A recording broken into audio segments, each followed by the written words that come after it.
उत्तर प्रदेश में मुसलमानों ने सीएम योगी आदित्यनाथ पर एक बार फिर से अपना भरोसा जताया है। हाल ही में खत्म हुए यूपी के निकाय चुनाव में बीजेपी की ओर से मैदान में उतारे गए मुस्लिम कैंडिडेट्स में से 61 मुस्लिम उम्मीदवारों को जीत मिली है। इसमें 5 नगर पंचायत के चेयरमैन हैं, 2 पार्षद हैं और 54 सदस्य चुने गए हैं।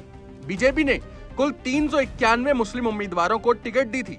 इसमें से 351 पार्षद और सदस्य पदों के लिए थे, 5 नगर पालिका परिषद के चेयरमैन थे और ये पहला मौका था जब बीजेपी ने इतने सारे मुस्लिम उम्मीदवारों को टिकट दी थी। रिपोर्ट्स के मुताबिक जो कैंडिडेट बीजेपी ने उतारे थे उसमें से 90% पासमानदा थे। हालांकि मेयर के पद के लिए बीजेपी ने कोई भी कैंडिडेट नहीं दिया था। मुस्लिम बहुल सीटों पर इस बार बीजेपी ने काफी अच्छी रणनीति अपनाई और कई सीटों पर तो सपा उम्मीदवारों को भी हरा दिया। इससे पहले के निकाय चुनाव में भी बीजेपी कुछ मुस्लिम सीटों पर कैंडिडेट उतार चुकी है। हालांकि उस चुनाव में बीजेपी को कई सीटों पर कैंडिडेट लाने में दिक्कत हुई थी। हालांकि इस बार ऐसी दिक्कतें नहीं हुई।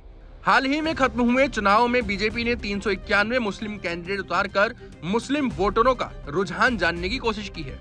इसे एक टेस्ट के तौर पर भी देखा गया है। मुस्लिम वोटर कितने बीजेपी के करीब आए हैं ये भी जानने की कोशिश की गई है। साल 2024 के लोकसभा चुनाव से पहले बीजेपी का ये टेस्ट जरूरी भी था। लोकसभा चुनाव के लिहाज से यूपी सबसे महत्वपूर्ण राज्य है। 80 सीटों वाले इस राज्य में मुस्लिम वोट बैंक को नजरअंदाज नहीं किया जा सकता। निकाय चुनाव के नतीजों के बाद प्रदेश बीजेपी अध्यक्ष भूपेंद्र चौधरी ने ये कहा है कि पीएम मोदी को लेकर मुस्लिम वोटरों में विश्वास बढ़ा है।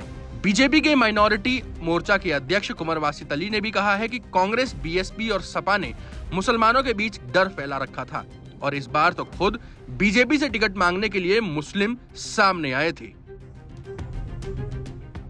Times now Bharat digital originals की रिपोर्ट।